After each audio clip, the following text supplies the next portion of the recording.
अस्सलाम वालेकुम। आज मैं दाल चावल बना रही हूँ और बहुत इजी वे से बना रही हूँ। जो लोग चावल पसंद करते हैं यकीनन दाल चावल को भी पसंद करते होंगे और हमारे घर में पुलाव से ज़्यादा दाल चावल को ज़्यादा पसंद किया जाता है।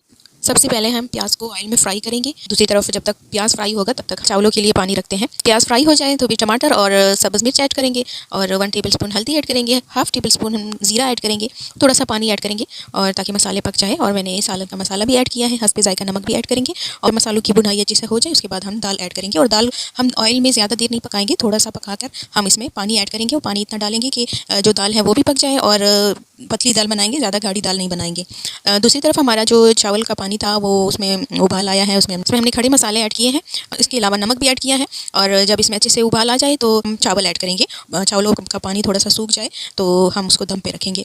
दूसरी तरफ हम अपनी दाल चेक करेंगे और इसको मैंने तकरीबन 15 मिनट प्रेशर दिया था और दाल जो है वो बहुत मज़े की बन चुकी थी, जो ज़्यादा ना गाढ़ी थी और ना ज़्यादा पतली थी। और चावलों के लिए मुझे बिल्कुल ऐसी ही दाल चाहिए थी। कबाब मैंने फ्रीज़ करके रखे थे, इसकी रेसिपी मैंने पहले दी हुई है, आप वहाँ जाके देख सकते हैं। तो वो भी मैंने फ्राई किए हैं क्योंकि दाल चावल के साथ अगर कबाब भी हो तो उसका मज़ा दुबाला हो जाता है। तब तक हमारे चावलों का दम का टाइम पूरा हो गया है और जब मैंने चेक किए हैं चावल परफेक्ट बने थे। इधर हमारे जो कबाब हैं वो भी फ्राई हो गए हैं।